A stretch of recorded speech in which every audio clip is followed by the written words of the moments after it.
2021 where you weren't able to fight, and you've been pretty active since then. And I know that was kind of Khabib's advice to you, to be active and you would be where you're at right now. Is this the schedule you want to continue to keep, to be fighting this consistently? I'm not like regular fighters. Like after fight, I take 1 month. Like next day after the fight, we still training. We went to the gym every day. That's why. But 1 year I didn't have 2019, I think, because many things happened. Our coach died and Corona, all this stuff. But I want to always be active because now I'm 31 right now. Next, how many years? I have 3-4 years. I have to fight 3-4 times 1 year. Friends, I know that he was helping you a little bit in this camp. You reached out to him to help sort of emulate a southpaw, if I'm not mistaken, right? Dude, he helped me for Jeff Neal. He came and was in my corner. Yeah. He's there's one thing that I think about fighting. When you share the octagon with another man and you go out there and you prepare yourself to go out there and become victorious, regardless of what happened, when that cage door opens after the fight, there's nothing but respect. Carlos is someone that, like, I love Brazil. Brazil has a very special part in my heart. You know what I mean? I'm here representing Shoot the Box, and everything that team means to me, I love. But I also want to see all the Brazilians do well. I love Brazil. It has a very special part in my soul, in my heart. I'm very proud to carry the Machado name, carry my wife's family name. So for me, I would love to see all the Brazilians do well. So after this fight, if he ever needs my help, then I'm in, because I want to see them all win. But I just don't want to see them do better than me. Respect Islam as much as I know how good he is and I know how talented he is. I know that I can beat him if I go out there and do what I believe I can do. As UFC 330 approaches, the rivalry between Islam Makhachev and Ian Garry is becoming more intense than ever. Garry has boldly promised to expose the lightweight champion and leave him unconscious on the feet. Play the clubbing collar tie like Islam does. GSP would do it. GSP would do it effectively till he came into BJ Penn. And the reason I think Ian Garry's going to have some problems for Islam is because he does that BJ Penn hook, which again is a rare problem to encounter. As he hikes it up, we can maintain our space here. It's really, really difficult to deal with, especially if we can push the head here, because I can frame both my forearm and my leg. So if I'm ready to reach the other leg, whether it be with him. And you got Islam, who's, compared to all of them, he's the total package. He was beautiful to train. I mean, he's the easiest champion I've ever had to deal with. He can do it all. That's what people are missing. You guys ready? Okay, let's go. It's not a grappler versus a striker. It's a total MMA fighter fighting. Nice. And we just decide how he's going to fight, how he's going to win. While Islam has fired back by insisting that Garry's wrestling will not save him, Makhachev says he is coming to Philadelphia with every weapon in his arsenal, determined to prove that he is the best fighter in the world. With both men overflowing with confidence, the matchup is quickly turning into one of the most anticipated title fights of the year. Hardest fight for Islam Makhachev in the division right now?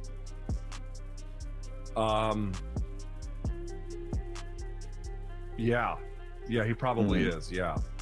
Do you reckon it's between him and Morales? Probably. I mean, Shavkat. Morales is a beast, but his defense is not as refined as Ian. I mean, again, I'm going to say Ian's footwork is very good. His distance management is very good. He's got a very good series of lancing attacks. His takedown defense is excellent. Shavkat didn't get him down until like the 4th or the 5th. And even then, yes, he did get him down.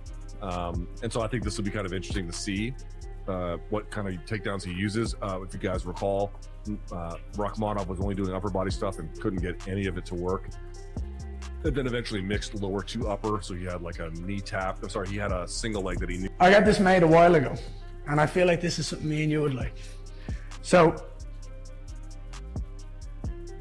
that is my Cage Warriors world title that I won in July 2019.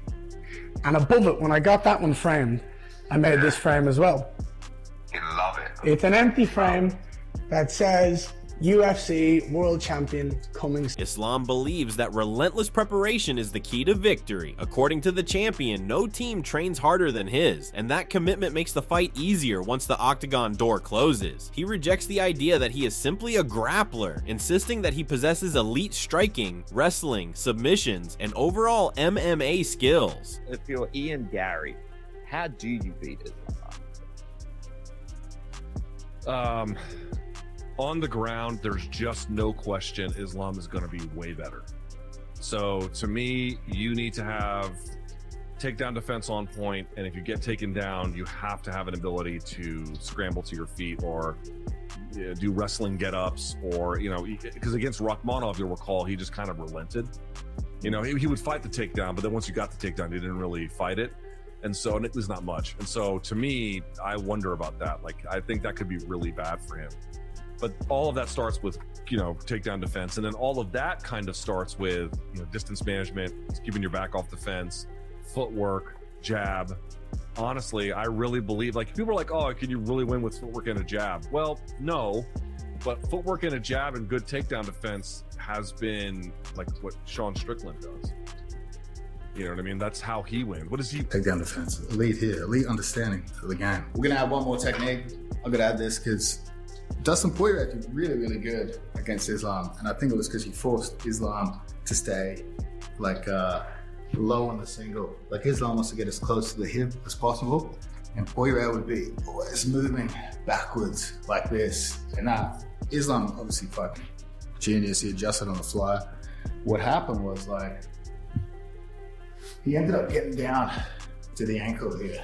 And I let people know this, like, obviously for a wrestling technique, where you bring the foot to the floor, and I drag Freddie, and he goes launching. Sometimes I get fucking flying to the air, sometimes you get to the back.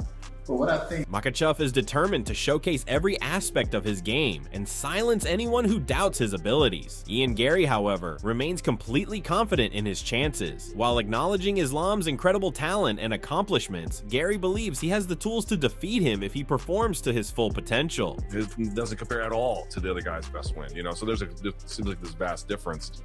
And what I would say is, I've said this before a million times, the hardest thing to do in MMA is to win a UFC title and then stand a post and defend it against the most deserving contender.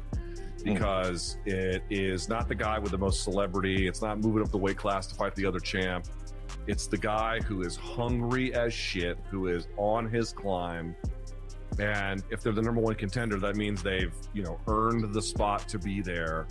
And they're going to fight like rabid dogs the whole night, or as long as they're able to. Now, I don't mean that, you know, it's going to be action-oriented. During a video call with boxing promoter Eddie Hearn, Garry proudly displayed the Cage Warriors championship belt he won in 2019 before pointing to an empty frame reserved for the UFC championship belt. It was a clear statement of intent, showing his belief that he will soon become UFC champion by defeating Islam Makhachev. Islam's confidence is echoed by his longtime coach, Javier Mendez. He describes Makhachev as the complete MMA fighter, capable of dominating opponents anywhere the fight takes place. Mendez argues that people often underestimate Islam's striking because of his elite wrestling, but insists that he is a true mixed martial artist who can choose exactly how he wants to win. Whether standing or grappling, Makhachev believes he has the advantage. Meanwhile, Ian Garry is leaving no stone unturned during training camp. His striking sessions have focused on improving speed, timing, movement, and precision, while his coaching team is preparing specific tactics designed to frustrate Islam's pressure-heavy style. Rather than simply surviving the wrestling exchanges, Garry aims to create opportunities to counter and force Makhachev into uncomfortable positions. Brazilian jiu-jitsu expert Craig Jones has become a major part of Garry's preparation. Jones is teaching Garry a BJ Penn-inspired inside foot hook to help neutralize Islam's signature high club attack. The strategy revolves around maintaining distance, using the leg as a frame, and preventing Islam from closing the gap effectively. Jones believes that if Garry can disrupt Islam's preferred entries, he may create openings to attack during transitions instead of allowing the champion to establish dominant control. Jones also emphasizes forcing Islam to stay low on single-leg takedown attempts. By constantly moving backward and denying hip control, Garry could prevent Makhachev from securing his favorite positions. Jones points to Dustin Poirier's success in forcing Islam into awkward situations and believes Garry can use similar movements movement to attack the ankle or create scrambles whenever Islam overcommits. Analyst Luke Thomas also sees Ian Garry as one of the toughest challenges Islam could face at welterweight. Although Thomas ultimately predicts a Makhachev victory, he believes Garry's excellent footwork, distance management, speed, and takedown defense make him a dangerous underdog. He notes that Garry has proven difficult to control, even against elite wrestlers, and possesses the athleticism to create problems that many previous opponents could not. According to Thomas, Garry's path to victory depends almost entirely on maintaining distance, avoiding prolonged grappling exchanges, defending takedowns, and constantly moving around the octagon. Effective jabs, footwork, and cage awareness will be critical if he hopes to keep Islam from establishing dominant grips. Thomas believes Garry must lure Makhachev into mistakes through movement and angles rather than meeting his pressure head on. Despite recognizing Garry's strengths, Thomas still favors Islam because of his relentless pressure, championship experience, and ability to dictate where the fight takes place. If Makhachev consistently closes the distance and controls the grappling exchanges, Thomas believes the champion will once again prove why he is considered one of the best pound-for-pound fighters in the sport. As fight night approaches, UFC 330 has become a fascinating clash of styles and confidence. Ian Garry believes his movement, striking, and defensive wrestling can finally expose Islam Makhachev, while Islam insists he is far more than just a grappler and plans to demonstrate every aspect of his elite skill set. With both camps fully committed to their game plans,